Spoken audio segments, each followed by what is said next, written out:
MTN Sports, this is Bobcat Insider, sponsored by First Interstate Bank.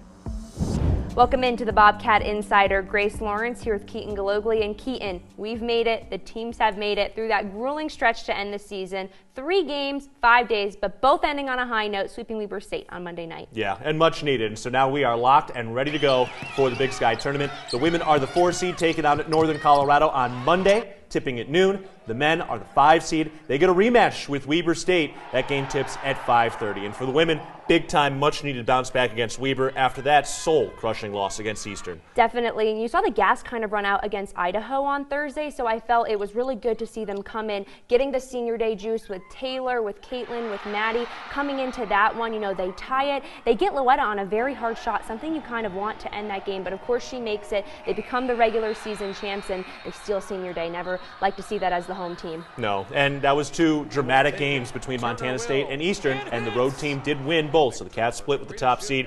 Meanwhile, for the men, what an atmosphere on Monday to close this thing out. Couldn't agree more. National television, and John Olmstead was the guy. He tied his career high. He had a 13-point run right there. It ended with a 3-point shot. He had the brick absolutely rocking. Even Carter asked on SportsCenter on Monday night. It felt like everyone was making their shots last night. Yeah, and that's what you need to do. And really, the biggest run of that game was with Rob Ford on the bench. And so to see that depth continue to develop is really, really important. And now we'll see if Montana State can carry that over as we get into Big Sky play. All right, we're going to talk with women's head coach Tricia Binford in a bit. But first, after this timeout, we're sitting down with men's head coach Matt Logie on the Bobcat Insider.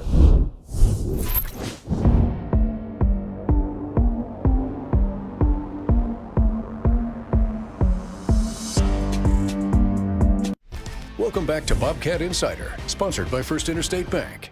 We're back on the Bobcat Insider. I'm Keaton Galogli, along with head men's coach Matt Logie. And Coach, congratulations. You made it to the end of the regular season. How you holding up? Well, the roller coaster isn't done just yet, but it's been a heck of a ride with this group. From day one last spring, through the preseason, and to get to this point in conference play and earn a bye in the Big Sky Tournament is a great way to finish with a win at senior night, and getting excited to go to Boise. Yeah, no doubt. And what a way to send off the Bobcat crowd and the fan base with that game. I mean, that place was up in arms the entire second half. Yeah, it was a great way to go out. We've been saying all year, let's play our best basketball in March, and this year wasn't about, the losses that we went through, but the lessons that we went through, and being able to point those towards, future success. And our guys have had a great attitude about that throughout the year, and it was great to see it all come together last night. And for Bobcat fans out there to be able to go home on a high note, with the last home game, and really have something to look forward to, and not only in Boise but in the future. It was an exciting night. No doubt. Well, a lot of great growth throughout the year. John Olmstead, certainly one of the great stories over the last 2 games. 30 combined points in the last 2 games after scoring 34 all year long. First of all, take me back to just when you were recruiting John, and almost a year ago now, and what were some of the conversations like with him while you were enticing him to come here, and what were you communicating to him in what he could be as a Bobcat? Well, with all of those recruitments last spring, things happened very quickly. So we didn't have, a lot of time. We had to evaluate quickly. We had to get to know, the athletes and their families very quickly. And I think, for us, what we were looking for with John was just somebody that had a maturity about him, somebody that could execute and be a part of something bigger than himself. He had shown that, over his 4 years at Arizona State.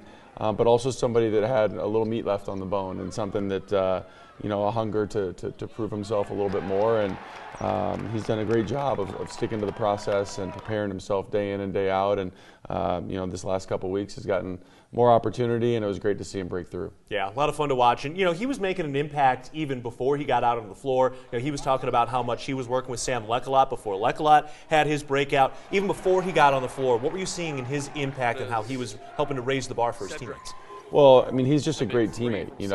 There have been times he's been on the scout team. There have been times he's been working with the first unit and everything in between. And so the thing about John that is really, really impressive is his discipline. He gets up at the same time every day, gets his shots in, goes to class, does his work, treats people the right way, executes the game plan, follows directions, supports teammates when things aren't going maybe necessarily his way.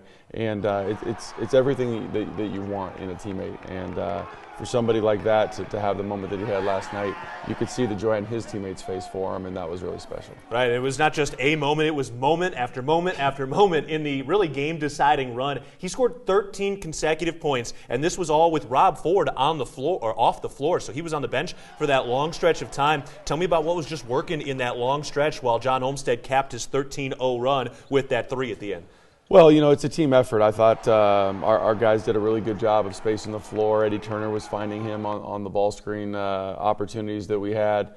John moves really well for his size, and so that's a real advantage for him and for us to be able to dive to the rim, and he can handle the basketball on the catch and make the next pass, as well as attack the rim when the ball's lobbed to him. And so having that dual threat and that unselfishness really puts the defense in a tough spot because you have to pick your poison. Right, you mentioned the passing piece. Over his last two games, John Olmsted 8 assists, 2 turnovers. So he's really distributing the basketball. And it's not just him. Eddie Turner right now looks like he's playing with confidence. He's smooth, kind of knows where he's going. And, he didn't only score 2 points against Idaho on Thursday, but had 7 steals and then had that game-tying 3 against Eastern Washington. It does seem like Eddie Turner maybe has taken another step here lately. No question. Again, somebody that had a little bit more meat on the bone when we got our hands on him. I'd only played, I think, 19 games in his first few years at Columbia, and so he's just continued to get better and better as the years gone on, and understanding our system and making teammates around him better, becoming a more consistent shooter has really opened the game up and opened the floor up for him as well. It was also senior day for Robert Ford III, and he sits now at 999 career points after that performance on Monday night. And just tell me about the emotion when he came off and you were able to give him that big hug as Carter Ashe came onto the floor. What were the emotions of that moment? Just gratitude. A lot of gratitude. Rob is someone that obviously has paid his dues. He had an opportunity to explore his options last spring during the coaching transition and chose us. And that's meant a lot to us all year long. He has worn his heart on his sleeve every single time he stepped on the court. I know his teammates and our fans have appreciated that all year long. And that's all I wanted to share with him was just thank you. We love you. And it's been a really awesome example for our players about the competitive passion that it requires to be at your best. Well, and of course, while he's getting hugs, Carter Ashe is throwing up a Sports Center bank shot off the glass and really sending that place into a bonanza. But, hey, big win against Weber State, so now we look ahead to the Big Sky tournament. So don't play until Monday evening, but it's a rematch against Weber State, and you're going to try to end Dylan Jones' Weber career here. What are some of the unique challenges of playing a team 2 games consecutively, even with a week off like this? Well, just a short time ago, I wouldn't have been able to answer that question because it doesn't happen very often in these circumstances. But going through COVID, I had an experience where we had to play the same team 4 times in a row, and it's definitely unique.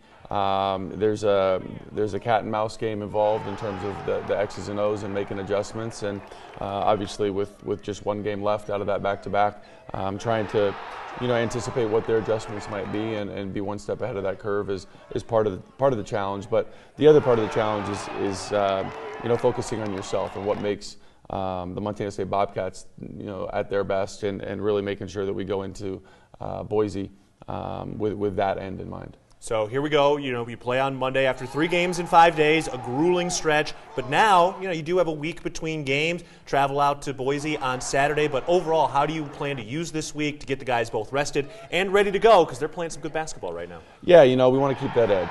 Obviously, you've got a little bit of time here to get a little healthier, get a little rest, get some juice in the tank. But also just sharpen your sword and make sure that we're prepared and ready to step on that court with a fighter's mentality. And everyone knows in March it's win or go home, and so that edge has to be there. You've got to have great practices and continue to get better 1% 1 day at a time. All right, well, here we go. It's tournament time. It is March. The men have Weber State coming up on Monday with a 5:30 p.m. tip-off. All right, Coach, ready for the madness? Let's do it. All right, we're taking a break. When we come back, Grace Lawrence sits down with women's head coach Tricia Binford on the Bobcat Insider. Welcome back to Bobcat Insider, sponsored by First Interstate Bank.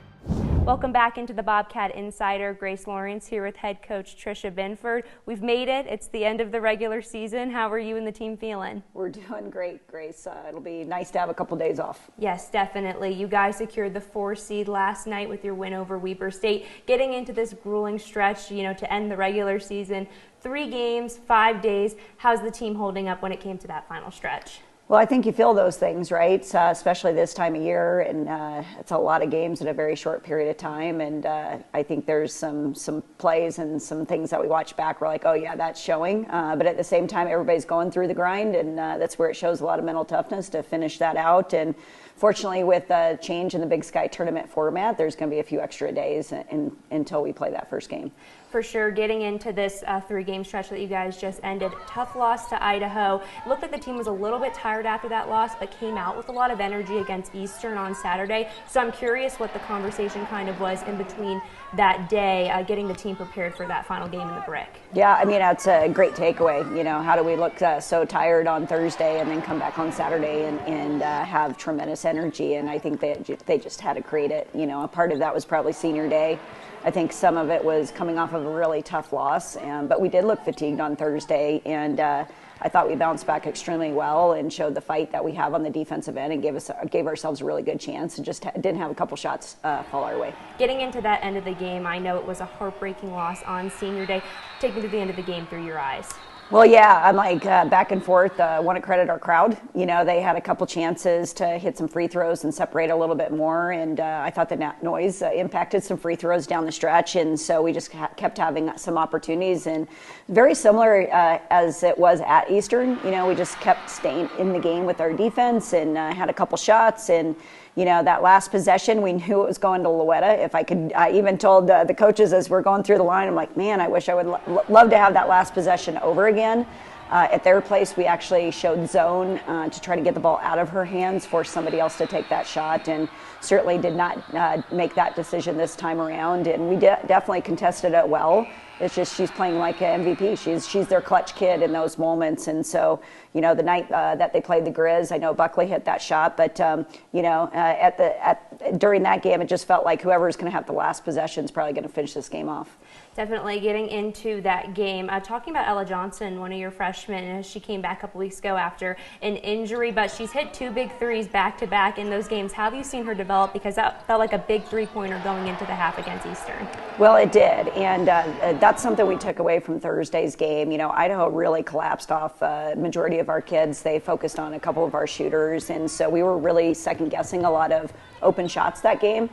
So we went into Friday, got after our kids a little bit more to prepare for Eastern, and in the film sessions really just challenged the kids that if this is a rhythm look for us off a drive and kick and inside out, those rhythm looks, we're taking them right now. This time of year, when you started Ella at the beginning of the year, you probably weren't, telling her to take as many of those, whereas now we are. And part of that's a credit to Ella. She's really put in the work.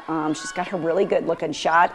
But at the same time, our team as a whole, when we don't second guess, we're shooting the ball a lot better. So really proud of that turnaround for our team and just really being attack-minded on the offensive end. Splitting the series with Eastern, getting that one on the road and taking them down to the wire, the top team in the Big Sky, like I just mentioned. How does that do for your team's confidence now going into postseason play? Yeah, I think the team feels pretty confident about what we're capable of when we show up and do us. We have played Eastern well. We've played a lot of teams well in this conference. There's been a lot of games where we've had some pieces out of the lineup. We want to go into tournament with our 10. Right now, it's going to come down to the teams that advance that are playing a really complete 40 minutes. And for us, that always starts on the defensive end. We felt like we got our defense back against Eastern Washington. We caused some mistakes. We took that into Weber State as well. Those are the things that you're going to have to take into the tournament if you're going to win the first day in advance. You've got to really do a great job making it tough on that end of the floor. And then obviously you hit some shots, and that's how you move on. It's really locking in for that 40 minutes. Right, getting into that Weber State game on Monday night, Mara Dykstra had 20. You guys got out to a pretty hefty lead. They clawed their way back. Just talking about the end of that game, getting the win, though, building that confidence going into Boise. Well, to start, that's one of the best games that we've shot the ball as of late, and we were a little bit surprised. Weaver came out and played so much zone. We were expecting a little bit more man, so it did open up some shots from the perimeter, and kids were really shot ready. I think that's something that we've taken since that Idaho game, and Mara really is starting to come on and just putting her in places where she can be attack-oriented everywhere. She was one of those kids that was passing up shots against Idaho. Everybody has heard, and sometimes for confidence you just need to hear from your peers, you need to hear from your coaches that we all want you taking certain shots. Mara is certainly one of those kids, and she wasn't second guessing, she was taking what was given. And then the team, we just really had probably a complete 3.5, and Weaver has shown this against a lot of teams as far as teams get leads and then all of a sudden they're right back in the mix, and that's a lot of fight on their end, and we just didn't handle some game management extremely well, but we're going to clean that up for sure. Definitely. The next time you guys play will be on Monday against Northern Colorado, a team you've split with when you went on the road. A bit earlier this season you lost, didn't have Mara, and then they come back to the break. You guys win big, 61-40. Maddie Jack had 19 points in that game. So what's going to be key in the third match up against the Bears? Well, this time around, it's neutral for both. So for us, it's, once again, I think it comes down to really great defense, making sure we know where their shooters are. You've got two pretty incredible shooters and scorers on the perimeter, but they've also got an inside presence that is very effective. So I think the defensive end making those things difficult, and for us, we have to execute. We have to have great composure. We have to organize. We have had some quarter management that we have not valued, taking the last shot of quarters, and those things are all going to add up. So for us, we want to be really well-oiled and efficient in those things going in. Yeah, reflecting back on kind of the regular season play when it comes to the Big Sky, you guys, you had 4 season-ending injuries to veterans for a majority of it. Just reflecting back, just what has this team meant to you, the adversity they've overcome in your eyes this season? Well, they've meant everything. When you look at kind of from the last spring to where we are right now, it took everybody investing in who we were going to be, what we wanted to be. Everybody was all in on what that needed to look like. Nobody has cared about who gets the credit. Everybody has been willing to step up and do what's necessary for us to have success. It's been a group effort, and there's been a lot of adversity. And Maddie Jackson and I were actually talking about this after the game, because we were a little bit disappointed on how we finished last night. And we're reflecting on, for the things that we've been through and what we're overcoming, there's been a lot of victories, and we're certainly not finished yet, but really proud of this group. I think everyone's taken notice when it comes to the Big Sky, Bozeman, whatnot. It's been such a great season, regular season. Thank you so much, and best of luck in Boise. Let's do March. Sounds great. Thanks, Grace. Awesome. I appreciate it. Of course. All right, and coming back up after this, Keaton and I will be previewing those games. Welcome back to Bobcat Insider, sponsored by First Interstate Bank. For one last time, welcome back into the Bobcat Insider. Like I said at the top of the show, we've made it. It's March. The teams are headed to Boise in just a few days. Yes, sir. Here we go. Wrapping up our episodes of the Bobcat Insider today. And for the women, they've got the matchup against Northern Colorado, noon tip on Monday in the quarterfinals. If they beat UNC, presumably a matchup against Eastern Washington in the semifinals. Overall, pretty nice matchups here for the women. Definitely. I think they're on the side of the bracket they want to be. The only team that swept them is NAU, and they wouldn't presumably meet them till the championship game. So some pretty good seeding on their side, ending on a high note, winning on Monday night against Weber State. And they're playing Northern Colorado, a team that they split with. They didn't have Mara Dykstra when they went to UNC, their first matchup this season. So it's going to be a very interesting game come Monday. Right. They lost that game on the road at UNC, won the game at home with some great defense slowing down UNC's premier three-point shooting. And, of course, again, nice matchup against Eastern if you can get there. Meanwhile, for the men, they would also face Eastern Washington in the semifinals if they can end Dylan Jones' career and beat Dylan Jones for a third straight year in the Big Sky tournament. And with the Bobcats playing so well on the men's side now, I don't want the season to be over. I completely agree. I mean, it's not every year when the conference tournament comes around, you get a rematch of the team you just ended the regular season against. Lots of emotions last night, I feel like, from Weber, from the senior day, from Montana State. It's going to take everybody stepping up to the plate once again.